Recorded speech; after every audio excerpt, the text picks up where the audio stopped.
Welcome to DreamJob.Asia. We are here at Binumi to visit Kun Johan Vimolchalao, who is the COO of the company. And we will talk about his dream and his job. Let's welcome him together. Hi, Kun Johan. Hi. Can you actually tell me a little bit about your current job, please? I look after client relationships, dealing with other teachers, dealing with students, doing demonstrations, doing training, demos, business deals. It's a lot of work. How do you feel about your job, and is it your dream job?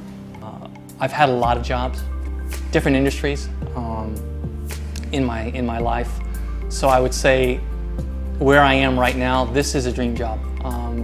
And that is really because it combines a lot of my previous experiences, which were really disjointed.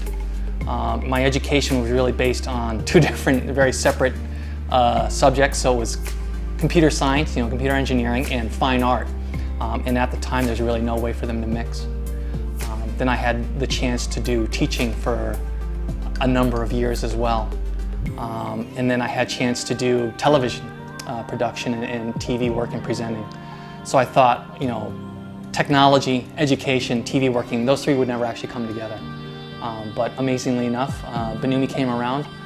Anthony Comping, who's the founder and the CEO of this company, stumbled across me and said he had this wonderful opportunity, and all three of these disciplines came together in this one position. So it really was kind of a dream job for me. How did it become your dream job? I think you never want to be in a position where you have to have a job that you don't like, that you don't enjoy, because it will really make the rest of your life have a very negative impact. I think I've seen a lot of people who are in jobs and they don't want to be there, and it's not just contained within their 9 to 6 or 9 to 5 hours.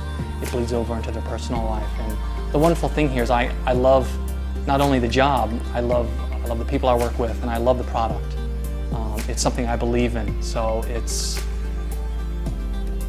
I think that's why it became the dream job for me.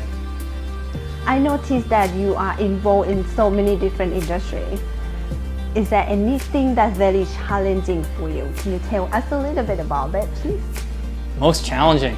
Wow. I think each of them have their own distinct challenges. As an IT manager, obviously it's staying on top of the technology. It's handling, especially on Wall Street, handling requests and problems that happen on within the second. Education, it's very challenging as to be a teacher, to reach out to students and to see that they're not only engaged in learning in the classroom, but they're actually following and doing the work, especially here in Asia. It's always a challenge. And then where I am right now, being on the flip side, talking to teachers and looking how all those things integrate in, and finding new markets and how to motivate people to engage with it. I think that's probably the best thing about having a dream job and having these different parts, is learning, never being stagnant, never having to have to do the same thing. You're always learning, you're always learning more about yourself, not just the job that you're in. Now, do you have any tips or anything to suggest to the audience watching you right now? Advice. Well, if I had to actually tell people for advice out there, is, I guess, number one, give it 100%. I think a lot of people that go into a job, they maybe give it a couple weeks. They say, oh, I really don't like this, and then they quit and they move on. I've seen especially a lot of the young generation out there. I see their CV, they must have 20 jobs before they're 25, which is ridiculous. It's work, right? It's not meant to be easy every day. But if you're persistent, if you find and you are outspoken and you pursue things which are enjoyable and which challenge you, then you'll be happy. You should always go home feeling that whatever you're doing the day is worthwhile, and there's some, not just financial reward, but there's some personal, there's some emotional reward, there's some moral reward, if you will.